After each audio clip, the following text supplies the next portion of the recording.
오늘 여호수아 4장 1절에서 9절 말씀을 통해 믿음의 기념비를 세우라라는 제목으로 여러분과 같이 말씀을 나누고자 합니다. 믿음의 삶을 살다 보면 우리의 상식, 우리의 생각을 넘어선 하나님의 방법을 마주하게 될 때가 있습니다. 왜 하나님이 꼭 이렇게 하셔야만 했을까? 우리가 인간의 생각으로 하나님의 뜻과 그 의미를 헤아리기 어려울 때를 만나게 된다라는 것입니다. 성경 안에서도 믿음의 인물들을 인도하시는 그 하나님의 그 모습을 보면요. 우리 인간의 관점으로 그것을 바라볼 때에 아니 꼭 이렇게까지 하셔야 될 필요가 있을까라는 생각이 들 때가 있습니다. 한번 우리가 인간의 그런 관점으로 성경을 좀 들여다보는 그런 예를 좀 들어보면 하나님께서 아브라함을 선택하시죠. 그리고 아브라함을 사랑하십니다. 무조건적인 선택을 통하여서 아브라함을 택하시고 그로 인하여서 내가 너에게 후손을 주리라 약속하세요. 그렇게 약속하시고 하늘의 별과 같이 바다의 모래와 같이 많은 민족을 이루겠다 약속을 주시는데 아이를 주지 않습니다. 굉장히 많은 갈등의 시간들을 보내게 하세요. 그리고 이제 사라의 태가 다 끊기고 나서 아브라함의 나이 100세가 되어서야 하나님께서 그 아들 이삭을 주십니다. 왜 꼭 그렇게 하셔야 됐을까? 이미 그전에도 주실 수 있었을 텐데 하나님은 철저하게 우리의 관점으로만 보는 것입니다. 100세에 그 아들 이삭을 주십니다. 그렇게 100세에 얻은 아들이니까 얼마나 이쁘겠습니까? 얼마나 사랑스럽겠습니까?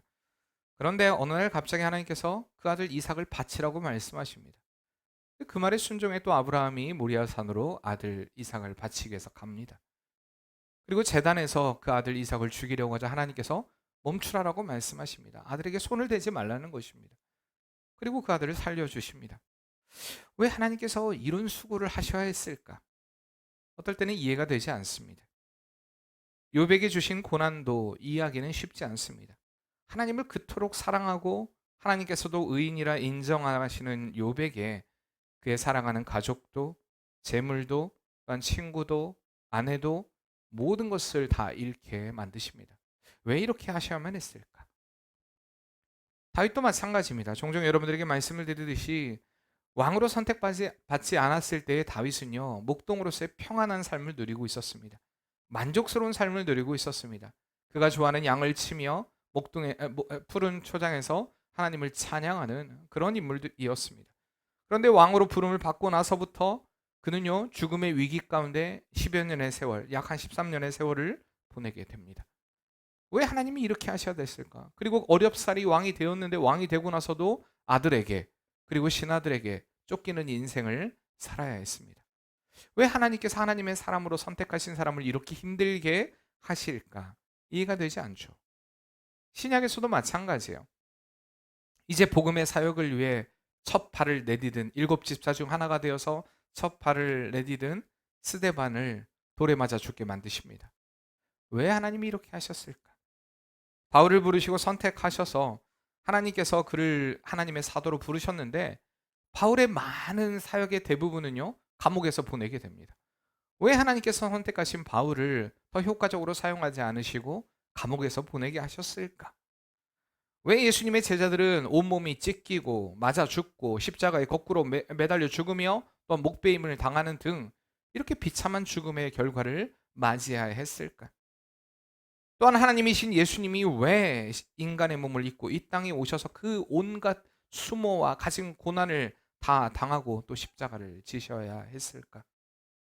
어쩌면 인간의 관점으로 우리의 생각으로 성경을 바라보면요, 모순투성이고요, 우리의 상식으로는 이해가 되지 않고 받아들이기 어려운 것 투성이라는 것을 발견하게 됩니다. 그래서 사람들이 성경을 볼 때마다 이해가 되지 않는다라고 많이들 이야기를 합니다. 그러나 우리가 하나님을 만나고요, 하나님을 알아가고 하나님의 말씀인 이 성경을 깊이 있게 알면 알수록 우리의 생각과 우리의 판단과 우리의 상식과 우리의 경험과 우리의 이성을 뛰어넘는 하나님의 일하심을 발견하게 됩니다. 그리고 그제서야 나를 완전하게 내려놓게 되는 것입니다. 그리고 이제는 내 뜻이 아니라 내 생각이 아니라 그분의 뜻 앞에 완전히 나를 굴복시키는 그러한 삶을, 또한 그런 고백의 삶을 살아가게 되는 것입니다. 이렇다 하나님의 말씀은요, 항상 우리에게 나를 내려놓아야 할 것을 말씀하고 계시는 것입니다. 완전하게 너를 내려놓아라. 우리 스스로가 잘났다고 말하고 똑똑하다고 주장하는 것들, 스스로 뛰어나다고 생각하는 것들, 스스로 해결할 수 있다라고 말하는 그 모든 것들에 대해서 이제는 너의 힘이 아니라 너는 나의 힘으로 살아야 한다는 것을 하나님은 이 성경 말씀을 통해 우리에게 가르쳐 주고 계시는 줄 믿습니다. 그럼에도 불구하고 하나님을 믿는다고 하는 사람들이요, 왜 똑같은 실패, 왜 똑같은 좌절과 낙심을 경험하고 똑같은 연단과 시련의 순간들을 경험하고 있을까? 바로 하나님 앞에 나를 굴복시키지 않기 때문입니다. 아는 말씀이 우리에게 삶이 되지 않고 들려지는 말씀이 항상 나의 생각과 그 말씀에 나의 생각과 나의 뜻이 가미가 되어서 하나님의 뜻에 완전한 완벽한 순종, 그 순종의 삶을 살아가고 있지 않기 때문입니다. 근데 사람들은요, 이것을 잘 인정하지 않아요. 우리가 하나님의 말씀에 대해서 불순종한 그런 모습에 대해서 때론 지적을 받게 될 때에 모든 사람의 대답이 거의 비슷합니다. 내가 순종 안 한 것은 아닙니다. 나도 순종하려고 노력은 했습니다. 내가 다른 것은 다 순종했지만 이것은 좀 힘들었습니다. 어려웠습니다. 어쩔 수 없었습니다는 자기 핑계, 자기 합리화, 그리고 내가 노력했던 부분들, 내가 순종했던 부분들, 내가 잘했던 부분들을 자꾸 어필하려고 합니다. 그러나 우리는 분명히 기억해야 한다는 것입니다. 하나님의 말씀에 한 가지를 불순종했다면 적게 순종한 것이 아니라 우리는 불순종한 것입니다. 야고보서 2장 10절 말씀에 보면요, 누구든지 온 율법을 지키다가 그 하나를 범하면 모두 범한 자가 되나니라고 말씀하고 계십니다. 우리는 생각해요. 난 이것은 잘했는데, 좀 이게 부족했지만 난 이것은 잘했는데, 그러나 하나님께서 원하시는 것은 온전한 순종인 줄 믿습니다. 자꾸 잘한 것에 대해서 내가 드러내고 내가 잘한 부분에 대해서 칭찬을 받기를 원하지만, 내가 그 부분에서 어필하기 원하지만, 하나님이 우리에게 원하시는 순종은 everything, 모든 것, 모든 면에서 완전한 순종을 요구하신다는 것입니다. 사실 근데 우리는 그렇게 할 수가 없어요. 그래서 우리는 잘 알듯이 우리에게 예수 그리스도를 보내주심으로 인하여서 주님께서 우리에게 하나님께 나아갈 수 있는 그 은혜의 길을 열어주신 것입니다. 그래서 성경은 자꾸 너의 지각, 너의 생각을 뛰어넘는 순종을 하라고 우리에게 말씀해 주시는 것입니다. 오늘 본문 역시 마찬가지입니다. 하나님은요, 이스라엘을 출애굽시키시고 가나안 땅을 주겠다고 약속하셨습니다. 그런데 그 약속이 성취되기까지 몇 년이 걸립니까? 40년이라는 세월이 걸립니다. 좀 이것을 좀 쉽게 보면요, 우리가 만약에요, 여러분들이 걸어서 서울까지 며칠이면 간다고 생각하십니까? 15일? 서울까지 15일 걸릴까요? 15일은 안 걸릴 것 같은데요. 그렇죠? 뭐 한 3일? 4일? 뭐 그 정도면 걸어갈 수 있을 것 같아요. 좀 느린 사람은 뭐 물론 안 걸어가실 분이 대부분이겠지만, 네, 걸어간다고 가정을 했을 때에 어쨌든 뭐 그 정도 걸릴 것 같아요. 근데 여러분, 그 길이요, 한번 이스라엘에 비교를 해서 한 10년쯤 걸린다고 생각해 보세요. 서울까지 가는 길이 10년이 걸린다. 분명히 하나님께서 나를 서울로 보내겠다 약속하셨는데 그 길이 10년이 걸린다. 우리 인생에서도 그런 경우가 있잖아요. 어떤 뜻을 정하고 하나님, 내가 이 길을 가기를 원합니다. 때로는 하나님께서 이 길에 대해서 보여주셨는데 그 시간들이 오래 걸릴 때가 있습니다. 그럼 그때요, 참 힘들어요. 이스라엘 백성들에게 그 가나안의 약속은 분명히 그들에게 주어진 약속이었습니다. 근데 그 길이 약 한 2주 정도면 갈 수 있는 그 길이 40년이라는 세월이 걸린 것입니다. 그렇게 가나안 땅으로 들어가기를 또한 염원했던 1세대는 다 죽고요, 이제 새로운 2세대가 세워졌습니다. 그리고 그 약속이 이루어지게 되는 그 첫걸음의 시작을 알리는 이 요단강 도하 사건, 우리는 지난 시간에 이 사건을 보았던 것입니다. 드디어 이제 가나안에 입성하게 된 것입니다. 하나님의 명령에 순종해 그 넘실거리는 요단강의 모든 두려움을 극복하고 첫 발을 내디딘 이 제사장들을 통하여서 그 물이 흐르던 강이 마른 땅이 되어버립니다. 한옥 자유주의 학자들은요, 이 요단강 도하 사건을 보면서 그들이 낮은 물로 이동한 것이지 강이 마른 것은 아니다, 하나님의 기적에 대해서 인정하지 않습니다. 그러나 우리가 분명히 지난 시간에 봤던 3장 17절 말씀을 통해서 그 땅이 마른 땅이 되었더라라고 말씀하고 있는 것을 보게 됩니다. 분명히 하나님의 역사로 인하여서 그 땅은 마른 땅이 된 것입니다. 그리고 이스라엘 백성들은요, 그 마른 땅을 건너게 되었습니다. 아마 홍해의 기적을 경험해보지 못했던 그 1세대가 다 죽었기 때문에 그 홍해의 기적을 경험해보지 못했던 이스라엘의 2세대들은요, 그동안에 들었던 그 홍해의 기적의 그 순간들을 떠올리면서 감격과 기쁨으로 그 요단강을 건넜을지도 모르겠습니다. 아, 우리도 이것을 드디어 체험하는구나. 물론 홍해와 비교했을 때는 좀 더 작죠. 초라하죠. 그러나 그들은 기뻤을 것입니다. 그런데 오늘 말씀에 이렇게 요단강을 힘겹게 건넌 이스라엘 백성들에게 이해할 수 없는 명령, 하나님의 명령이 주어집니다. 그 말씀이 바로 1절과 3절에 나오는 말씀입니다. 다시 한번 읽어볼까요? 그 모든 백성이 요단을 건너가기를 마침에, 자, 이제 요단을 건넌 것입니다. 여호와께서 여호수아에게 말씀하여 이르시되 백성의 각 지파에 한 사람씩 12사람을 택하고 그들에게 명령하여 이르기를, 다시 들어가라는 것입니다. 요단 가운데 제사장들의 발이 굳게 선 그곳에 돌 12를 택하여 그것을 가져다가 오늘 밤 너희가 유숙할 그곳에 두게 하라 하시니라. 아멘. 하나님께서는요 12명을 선택하고 다시금 그 요단강을 들어가라는 것입니다. 지난 시간에 우리가 여호수아 3장 12절 말씀에 보면요, 이제 이스라엘 지파 중에서 각 지파에 한 사람씩 12명을 택하라 하나님이 여호수아에게 명령하셨습니다. 이미 하나님은 요단강을 건너기 전에 여호수아에게 이스라엘 지파 중에 대표자 12명을 선발해 놓으신 것입니다. 그런데 이 말씀을 하시고 어떤 일도 이루질 않으세요. 어떤 일도 하지 않으세요. 그냥 말씀하시고 그 이유에 대해서 하나님이 말씀해 주지 않으셨습니다. 그런데 그 이유가 오늘 이제 드러나는 것입니다. 지난 시간에도 말씀을 드렸듯이 하나님께서 여호수아에게 무언가를 지시하시고 또한 말씀하실 때 많은 것을 한꺼번에 말씀해 주시거나 설명해 주시지 않으십니다. 이 가나안 땅이라는 큰 그림은 이스라엘 백성들에게 또한 여호수아에게 분명히 주셨지만 어떻게 그들을 인도해 가실지 하나님은요 뭉뚱그려서 한 번에 이야기하지 않고요 그때 그에게 말씀하시는 것을 보게 됩니다. 이것은 하나님의 배려였다라는 것입니다. 모세가 죽고 여러 가지 혼돈스러운 상황 가운데 리더가 된 여호수아에게 하나님은 언제나 그와 함께 하심을 보여주셨습니다. 언제나 그를 통해 하나님을 의지하도록 그를 훈련시키고 다듬어 가셨다는 것입니다. 그래서 여호수아는 언제나 하나님이 정해주신 만큼만 나아갔고요, 그 다음에 또한 인도를 받기 위해 하나님 앞에 언제나 꿇어 엎드림으로 하나님의 뜻을 이루어가는 것을 우리가 분명히 여호수아를 통해 앞으로도 계속해서 보게 될 것입니다. 이렇게 우리를 인도하심에도 나타나는 방법이 이러한 방법이라는 것입니다. 때로 하나님께서 우리에게 큰 그림은 보여주시죠. 우리 인생의 궁극적인 목적, 영원한 천국, 우리는 이미 그 큰 그림을 알고 있습니다. 그런데 그 그림 가운데 우리가 이제 이 세상을 어떻게 살아가야 될지 세세한 하나님께서 그 비전들을 한꺼번에 짠 하고 알려주지 않습니다. 야, 너는 언제 태어나서 언제까지 뭘 하고 무엇을 이루고 어떤 일로 사용을 받고 그리고 너 언제 죽을 거야. 미리 그걸 알려주지 않는다는 것입니다. 만약에 알려주면요 우리 인생 진짜 비참할 거예요. 왜요? 불안하잖아요. 언제 내가 죽을지 알고 내가 언제 모든 것이 이루어질지 아니까 어쩌면 우리 인간이 노력하지 않을 수 있습니다. 하나님이 필요 없다라고 말할 수도 있습니다.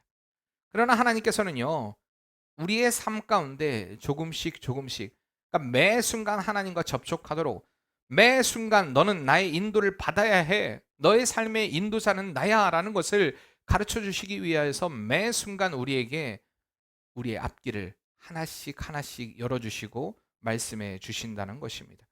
그렇기 때문에 우리는요 매 순간 하나님 앞에 엎드려야 됩니다. 그 하나님의 뜻을 듣기 위해서, 하나님의 말씀을 듣기 위해서 우리는 하나님 앞에 엎드려야만 그분의 세미한 음성을 들을 수가 있는 것입니다. 그래야 우리가 이 세상의 유혹에 넘어지지 않습니다. 하나님께서 이렇게 12명을 준비시켰고요, 그 12명의 역할, 이 요단강을 건너고 난 후에야 이 12명의 역할에 대해서 이야기를 합니다. 그 12명의 사명은요 방금 읽었듯이 요단의 한복판, 즉 제사장들이 언약궤를 들고 서 있는 그 지점으로 다시 돌아가라는 것입니다. 그리고 거기서 큰 바위 하나씩을 들고 오라는 명령이었습니다. 정말 황당한 명령 아닙니까? 왜 하나님께서 굳이 그곳에 돌을 들고 오게 하셨을까? 약 200만 명이나 되는 백성들이 많은 시간을 걸려서 나온 길을 왜 다시 돌아가게 하셨을까? 아무리 하나님의 명령이라지만 이해가 되지 않고 갈등되어질 일들임이 분명합니다. 사실 말이니까 그렇지 이거 쉬운 일 아닙니다. 이스라엘 백성들이 다 건너기까지 그 자리에 서 있던 제사장들에게도 다시 돌아오는 그들을 기다리고 또한 그들이 돌아오기까지 기다리는 그 시간들이 분명히 쉽지는 않은 시간이었을 것입니다. 또한 다시 요단강에 들어가는 이들에게도 분명히 쉬운 일 아니었을 것입니다. 굉장히 피곤했을 거예요. 힘들었을 겁니다. 사람이 피곤할 때 뭐 시키면 어떻습니까? 네, 저는 짜증이 나더라고요. 힘겹게 어떤 일을 끝내고 이제 한시름 놓고 이제는 다 되었다라고 생각했는데 또다시 일을 시작하라면 정말 힘듭니다. 저는 못 돼서 그런지 몰라도 짜증이 나요. 힘들어요. 오늘 학생의 헌신 예배를 드리고 있는데 아마 학생들만 대답해 보세요. 만약에 여러분들이 이런 명령이 주어진다면 자 이제 힘겹게 그 요단강을 다 건너고 이제 다 안심이 되었다 이렇게 생각하고 있는데 다시 요단강에 들어가 큰 돌을 옮기라고 이야기한다면 여러분 어떻겠습니까? 우리 학생들 어때요? 어떨 것 같아요? 한번 학생회 회장 대표로 대답해 볼까요? 어떨 것 같아요? 제가 아마 학생의 버전으로 우리 학생들을 생각해 보면서 대답해 봤어요. 전 사춘기예요. 이런 명령 받으면 짜증 나겠어요? 안 나겠어요? 자, 이렇게 얘기할 친구가 있을 것 같아요. 시키려면 아까 시키지 왜 다 건너고 나니까 또다시 들어가라고 해. 이렇게 얘기하는 친구도 있을 것 같아요. 진짜 이해할 수가 없네. 요단강을 건너라고요? 제가요?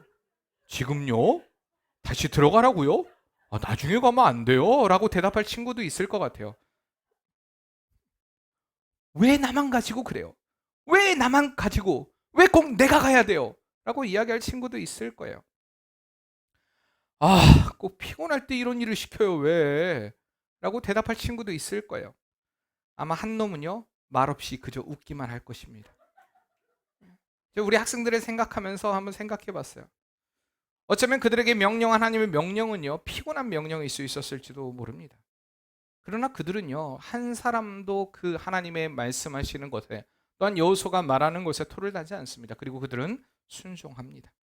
우리는 오늘 말씀을 통해 하나님의 뜻을 따르는 믿음의 길에 대해서 분명히 생각해 볼 수가 있는 것입니다. 오늘 여러분의 삶을 통해 그리고 우리 학생들의 삶에 이 믿음의 길이 새겨지는 은혜의 시간이 되어야 할 줄 믿습니다. 그리고 우리가 그렇게 믿음의 기념비를 세우기 위해서는요, 첫째, 하나님의 은혜를 늘 새겨야 한다는 것입니다. 왜 하나님께서 특별히 선택한 12명에게 다른 돌이 아닌 요단강의 돌을 가져오라고 명령하셨을까요?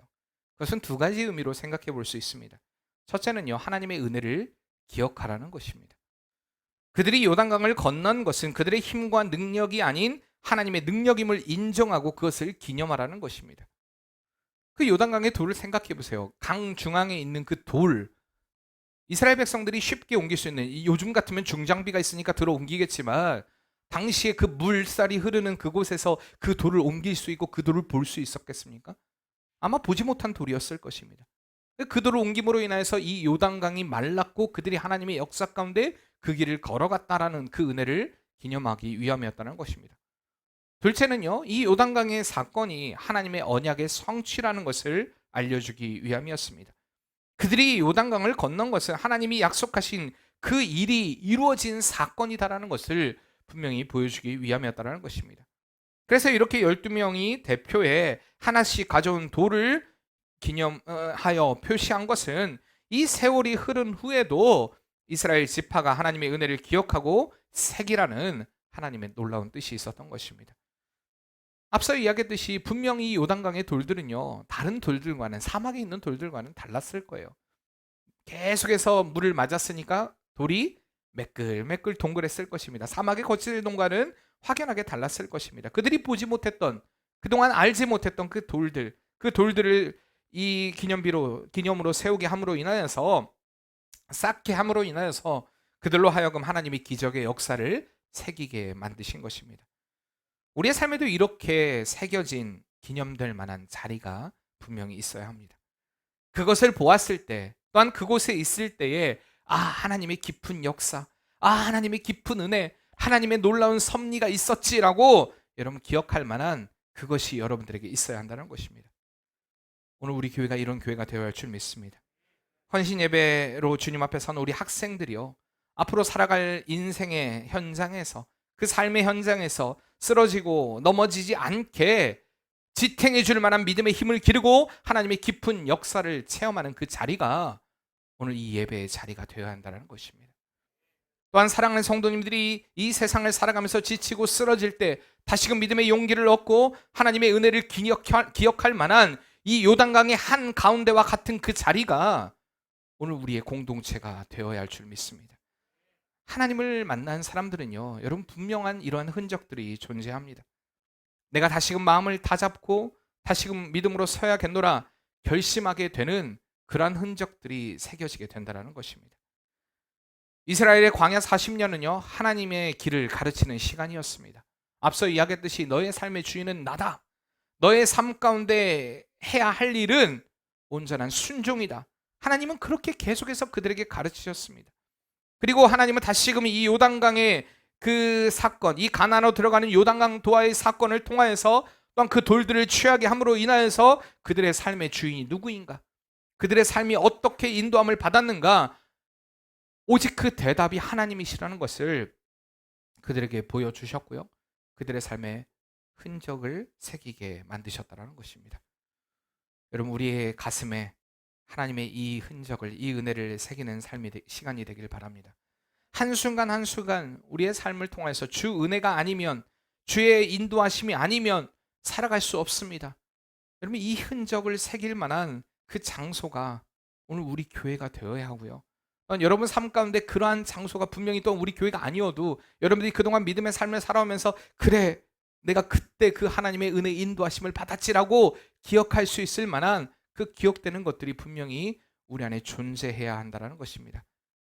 그것을 다시 끄집어내서 하나님의 그 인도하심을 기억하고 하나님의 그 역사를 기억하고 하나님의 일하심을 기억할 수 있는 여러분 그러한 믿음의 흔적, 여러분 꼭 그것이 여러분들에게 있기를 바랍니다. 두 번째로요, 믿음은요 바로 다음 세대에게 전해져야 한다는 것입니다. 이렇게 요단강을 건넌 이스라엘 백성들은요, 그날 밤 이 여리고 성에서 북동쪽으로 약 3km 떨어진 길갈이라는 곳에 진을 치게 됩니다. 이것은요, 이스라엘의 가나안 정복의 첫 정초 기지가 되었고요, 앞으로 이어지는 그 땅을 거룩하게 할 이 전쟁 가운데의 전략적 요충지가 됩니다. 그리고 이곳에 각 지파의 대표들이 요단강 한가운데서 힘들게 운반해 온 이 12개의 돌을 기념으로 세우게 됩니다. 그 기념으로 세운 이유가요, 바로 오늘 말씀의 6절과 21절에 나와 있습니다. 6절과 21절 이하의 말씀에 보면 아까도 이야기했듯이요, 6절에 같이 한번 읽어볼까요? 이것이 너희 중에 표징이 되리라. 후일에 너희의 자손들이 물어 이르되 이 돌들은 무슨 뜻이냐 하거든. 그리고 그 27절 말씀에 그 이것들을 설명합니다. 하나님의 역사였다, 하나님의 기적이었다. 21절 말씀 이하에도요, 이스라엘 자손들에게 말하여 이르되 후일에 너희의 자손들이 그들의 아버지에게 묻기를 이 돌들은 무슨 뜻이냐 하거든. 계속 나와 있죠. 하나님의 선한 인도하심이었다, 하나님의 역사였다. 하나님은요, 이 요단강 도하 사건을 통해 하나님의 기적의 역사가 현재 이스라엘의 백성에게만 기억될 역사가 아니라 다음 세대에게도 계속해서 전해져야 할 그런 역사임을 말씀하시는 것입니다. 아직 태어나지도 않은 그 후손들을 하나님은 염두에 두고 생각하고 계시는 것입니다. 우리가요, 한 가정에 자녀를 임신하게 되면요, 아직 태어나지 않은 아기를 위한 그 모든 상황들이 조정이 되지 않습니까? 어떤 부부들은요, 아직 딸인지 아들인지도 알지 못해요. 아직 몇 주 되지도 않았어요. 그냥 임신만 하게 됐는데요, 이미 아들 옷도 사고요, 딸 옷도 삽니다. 그래서 선택해서 내가 입히겠다는 것입니다. 막 기대합니다. 아직 태어나지도 않은 아기를 위한 방을 만들기도 하고요, 이것저것 물건들을 사다 놓기도 합니다. 아이가 유치원에 가면 쓸 법한 물건들도 막 사놓기 시작합니다. 쟁여놔요. 그리고 기대하면서 흥분의 날들을 보냅니다. 지금 저희 집이 그렇다고요. 막 흥분해요. 막 이것저것 막 자꾸 옵니다. 바로 우리 믿음이 이런 믿음이 되어야 한다는 것입니다. 나 때에만 믿는 믿음과 고백으로 그치는 삶이 아니라 우리의 다음 세대, 그 다음 세대의 다음 세대를 생각하며 믿음의 흔적을 새기고 믿음의 역사를 준비하는 일들이 오늘 우리 교회 안에 일어나야 될 줄 믿습니다. 하나님께서는요, 광야 40년의 세월을 통하여서 계속해서 이스라엘 백성들에게 기억하라고 말씀하십니다. 기억하라, 기억하라. 이스라엘 백성들에게 가장 많이 하는 말 중에 하나예요. 기억하라는 것입니다. 누구를 기억하라고요? 하나님을 기억하라. 여호와 하나님을 기억하라. 누구를 기억하라고요? 여러분 기억하시길 바랍니다. 하나님을 기억해야 돼요. 기억하라. 그들을 출애굽시키시고 그들을 인도하시는 하나님을 잊지 마라. 이것이 하나님이 요구하시는 믿음이었습니다. 그러나 그렇게 기억하라 기억하라 기억하라 말씀하시는 그 명령을요, 이스라엘 백성들은 계속해서 잊어버립니다. 금방 잊어버려요. 금세 배반하고요, 금세 하나님을 떠난 죄악의 자리에 서가는 것을 보게 됩니다. 그래서 계속해서 하나님은 이 광야의 훈련을 통하여서 경험적으로 그들이 하나님을 알고 체험하도록 하셨으며 그것을 통해서 하나님을 기억하도록 만드셨다는 것입니다. 이처럼 믿음은요, 체험되어져야 합니다. 은혜는 흘러가야 하고요, 복음은 계속해서 증거되어야 합니다. 여러분 한 사람 한 사람에게요, 반드시 하나님을 만난 그 은혜 스토리가 있어야 됩니다. 나의 삶의 현장에서 생생하게 만나고 체험한 그 하나님에 대한 은혜의 경험, 여러분 그것이 있어야 한다는 것입니다. 그리고 생생한 은혜는 우리의 다음 세대들에게 반드시 전해져야 됩니다. 오늘날 기독교 교육이, 특히 가정에서의 신앙교육이 제대로 이루어지지 않는 가장 큰 이유가, 우리 자녀는 왜 이런지 모르겠어. 아니에요. 그 부모에게 있습니다. 그 부모의 세대가 내가 만난 하나님에 대한 경험을 그들에게 전해주지 못했기 때문입니다. 자녀 세대에게 들려준 하나님의 그 은혜의 체험, 그 경험한 삶의 현장이 없기 때문에 자녀들에게 믿음의 좋은 유산을 물려주지 못하는 경우가 많습니다. 교회에서의 교육 역시 마찬가지입니다. 주일학교 교육 마찬가지입니다. 내가 만난 하나님이 없습니다. 그래서 모든 교육이 이론과 형식과 방법으로만 생존하는 것을 보게 됩니다. 그래서 자꾸 새로운 걸 만들어내요. 자꾸 새로운 방법들을 만들어냅니다. 자꾸 더 자극적인 것들을 만들어냅니다. 그러나 성경은 우리에게 분명히 이야기합니다. 내가 만난 하나님이 있어야 하며 그 하나님을 다음 세대에 전해야 함을 말입니다. 이스라엘 백성들이 요단의 그 강을 건너는 그 기적을 체험하고 다음 세대들에게 전하기 위해서 이 기념돌을 세웠던 것처럼 우리에게 그 은혜의 장이, 은혜의 기적이, 은혜의 체험이 있어야 하고 반드시 우리의 자녀들에게 그것을 전할 수 있어야 할 줄 믿습니다. 사랑하는 성도님들, 여러분에게 진짜 묻고 싶습니다. 다음 세대에게 전할 여러분 믿음의 흔적이 있으십니까? 내 부모를 기억할 때 내 부모는 어떤 부모였다. 여러분 대부분 믿음의 길을 포기한 자들이, 대부분의 고백들이 내 부모 보니까 믿음 생활하고 싶지 않다. 여러분 이런 고백이 너무 많아요. 내 부모 보니까 꼭 이렇게 하지 않아도 된다. 그리고 실질적으로 부모들이 이야기합니다. 나는 그렇게 믿었지만 너는 꼭 그렇게 안 해도 돼. 여러분 이게 신앙의 교육입니까? 안타까운 일들이요. 나는 그렇게 살았지만, 이게 무슨 말인지 모르겠어요. 내가 만난 하나님, 그 하나님으로 인해 너희도 그렇게 살아야 한다라고 말씀으로 훈육하고 훈련하고 그들의 삶의 정체성을 세워줄 이런 그런 확실한 증거가 여러분들에게 있냐라는 것입니다. 자꾸 이것이 없으니까 다른 가치를 심어주려고 합니다. 세상을 살아가는 가장 좋은 방법, 그 가치는 좋은 학벌이다, 돈이다, 학력이다, 권력이다, 명예다, 이런 것들을 자꾸 심어줍니다. 그럼 정직하게 말해보시기 바랍니다. 지금 내 입에서 흘러나오는 가치가 무엇입니까? 또 자녀들에게 여러분 말하고 있는 그 가치가 무엇입니까? 여러분 스스로에게 물어봐야 됩니다. 정말 나에게 요단의 기적이 있고 길갈의 흔적이 있는가 말입니다. 여러분 안에 아직 그 흔적이 없고 아직 그 주님을 만나지 못했다면 여러분 꼭 주님을 만나는 은혜가 있길 바랍니다. 그 주님을 만나기 위해서 발버둥 치고 치열하게 주님 앞에 매달림으로 인하여서 우리의 삶에 내가 만난 그 하나님에 대해서 우리의 다음 세대들에게, 우리의 또 다음 세대들에게 여러분 계속해서 전하는 은혜의 역사 있길 바랍니다. 여기서 다음 세대라는 게 지금 여러분들 우리 학생들 생각할 때 그래 우리가 부모들이 잘해야지 우리가 다음 세대야. 아니에요. 우리 학생들은, 우리 예준이는 앞으로 태어날 아들인지 딸인지 모르겠지만 그 아이를 위해 준비해야 된다고요. 여러분 그게 있어야 돼요. 그 확신을 가지고 우리가 하나님의 말씀들을 계속해서 전해야 됩니다. 그리고 세 번째, 믿음의 기념비를 세우기 위해서는요, 희생이 있어야 한다는 것입니다. 지난 시간에도 보았듯이 이스라엘이 온전하게 요단강을 건널 수 있었던 것은 이 제사장들의 희생 때문이었습니다. 그들의 희생, 여러분 제사장들의 희생이 어떤 희생이었을까요? 사실 그들의 희생이 다른 것이 아니었습니다. 굉장히 거창한 또한 화려한 희생 아니었습니다. 그저 그들은요, 주님이 말씀하시는 그 자리를 지키는 것이었습니다. 요단강에 넘쳐오르는 물을 보면서 믿음으로 그 발을 내디딘 것이고요, 그 이스라엘 백성들이 다 건너기까지, 그리고 각 지파의 12명의 대표가 다시 들어와 그 돌을 옮겨가기까지 그들은 그 자리를 지키는 것, 그리고 제일 나중에 거기서 나오는 것, 이게 바로 제사장의 사명이고 역할이었다는 것입니다. 이처럼 희생은요, 자리를 지키는 것입니다. 제가 그동안 만났던 교인들을 생각할 때 참 감사하다, 고맙다라고 생각되어지는 분들, 물론 그런 분들이 교회를 잘 섬기고 많은 물질로 또한 교회를 섬기고 많은 헌신으로 교회를 섬기고 또 목회자에게 많은 것들도 잘하고, 저도 그래요. 그렇게 사랑받고 그렇게 섬겨준 분들이 있어요. 때로는 정말 힘들 때 그렇게 또한 많은 것들로 후원해주고 했던 분들도 있습니다. 얼마나 감사한지 몰라요. 그런데 제가 정말 감사한 것, 제가 정말 고마운 것, 그 분들은요, 언제나 그 자리를 지키는 분들이었습니다. 여러분도 아다시피 우리 교회는요, 저에게도 모교입니다.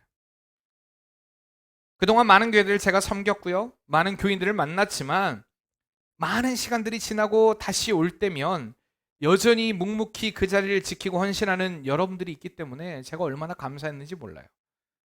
아직도 계시는 그분으로 인해서 얼마나 감사한지 몰라요. 요즘 같은 시대에 교회마저 세속적인 가치들로 가득 찬 시대에 어떤 내 장사를 위해서, 내 입속을 위해서, 또한 내 화려함을 위해서, 나의 이익을 위해서 하나님의 몸된 교회를 떠나기도 하는 이러한 많은 사람들이 비일비재하게 존재하는 이런 시대 가운데 몸된 교회를 사랑하며 그 교회를 지키며 그 자리에서 묵묵히 헌신하는 여러분들을 기억할 때 제가 정말 눈물이 나더라고요. 제가 이 설교를 준비하면서 여러분들 가운데 그렇게 또한 신앙생활 한 분들 대부분이에요. 제가 한 사람씩 떠올리면서 기도했습니다. 하나님, 제가 해줄 수 있는 게 없어요. 하나님 아시죠? 하나님이 갚아주세요. 하나님이 채워주세요.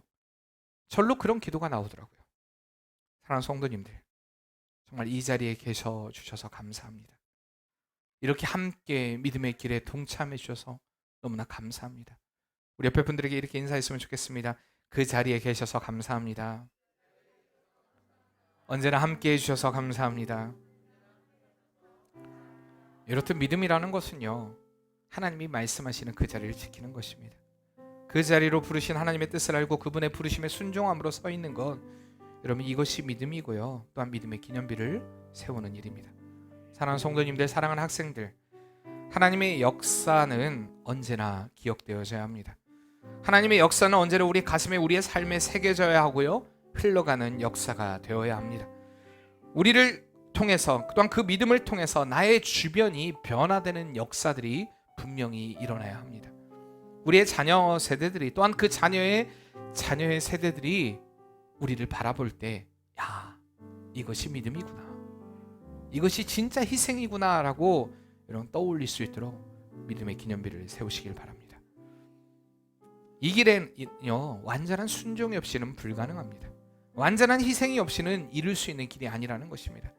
세상의 가치로 살아가는 이들이 나만 아니면 돼라는 이기적인 생각, 언제나 그 생각으로 헌신의 자리, 희생의 자리, 순종의 자리를 피하려고 하지만 우리는요, 나 아니면 안 돼라는 이 헌신의 마음으로 주님이 허락하신 그 모든 일들에 순종함으로 나아가는 성도의 삶이 되시길 바랍니다. 결국에 이렇게 될 때요, 이렇게 살아갈 때 그 믿음의 역사는 흘러가기 마련입니다. 여러분들이 믿음 있는 결단과 용기를 가졌다면요, 그것은 반드시 전염되기 마련입니다. 지금 우리는 다른 전염을 걱정하고 있습니다. 그러나 그 전염은요, 그 전염병은 곧 사라질 전염병입니다. 아무리 변이를 가져온다 할지라도 그것은 곧 사라집니다. 그러나 믿음의 역사는요, 결코 없어지지 않습니다. 여러분들이 서 있는 그 자리에서 믿음의 용기를, 믿음의 결단을, 믿음의 순종을 전염시키길 바랍니다. 그러므로 인하여서 여러분들이 가는 그 곳에 믿음의 아름다운 역사가, 하나님이 일하시는, 하나님이 역사하시는, 하나님이 함께 하시는 그 은혜의 역사가 일어나는 아름다운 믿음의 현장 되길 바랍니다. 아름다운 믿음, 그 믿음을 꼭 세우시길 바랍니다. 우리 말씀을 기억하며 같이 찬양합시다. 우리는 주님의 거룩한 신부 되어 사랑의 노래를 주님께 드리어라. 열방이 주님께 모두 다 무릎 꿇고 영광의 찬양을 주님께 드리어라. 우리는 주님의 능력으로 일어서리. 우리는 주님의 영광으로 나가리. 믿음의 방패 들고서 능력의 주만 바라보면서 승리의 찬송 부르며 영광의 주만 찬양하. 우리 다시 한번 주님을 붙드는 그 믿음으로 우리는 주님의 거룩한 신부 되어 사랑의 노래를 주님께 드리어라. 열방이 주님께 모두 다 무릎 꿇고 영광의 찬양을 주님께 드리어라. 우리는 주님의 능력으로 일어서리. 우리는 주님의 영광으로 나가리. 믿음의 방패 들고서 능력의 주만 바라보면서 승리의 찬송 부르며 영광의 주만 찬양하리라. 믿음의 방패 들고서 능력의 주만 바라보면서 승리의 찬송 부르며 영광의 주만 찬양하리라. 믿음의 방패 들고서 능력의 주만 바라보면서 승리의 찬송 부르며 영광의 주만 찬양하리라. 하나님, 주님이 요구하시는 그 믿음이 있습니다. 내가 원하는 삶이 아닌 주님이 원하시는 삶, 주님이 원하시는 뜻, 때론 내 생각이, 내 이성이, 내 판단이, 내 경험이 그것과 맞지 않는다 할지라도 우리가 하나님의 일하심에 온전히 순종하고 순복함으로 나아가길 원합니다. 하나님, 우리가 해야 할 일은 꿇어 엎드리는 것뿐입니다. 온전하게 하나님의 그 은혜의 역사하심을 우리가 믿고 신뢰하며 꿇어 엎드리는 것, 그것뿐입니다. 그러므로 인하여서 우리가 늘 하나님의 역사를 드러내게 도와주시고 우리의 삶 가운데 하나님의 은혜를 새기며 우리의 다음 세대들에게 또한 그 하나님의 사랑을 전하며 우리의 삶을 통하여 그 믿음의 희생들이 일어남으로 인하여서 믿음의 역사들이, 믿음의 일하심이, 하나님의 일하심이 온전히 드러나고 증거될 수 있는 복된 삶이 되게 도와주시옵소서. 역사하실 주님을 믿사오며 예수님의 이름으로 기도합니다. 아멘.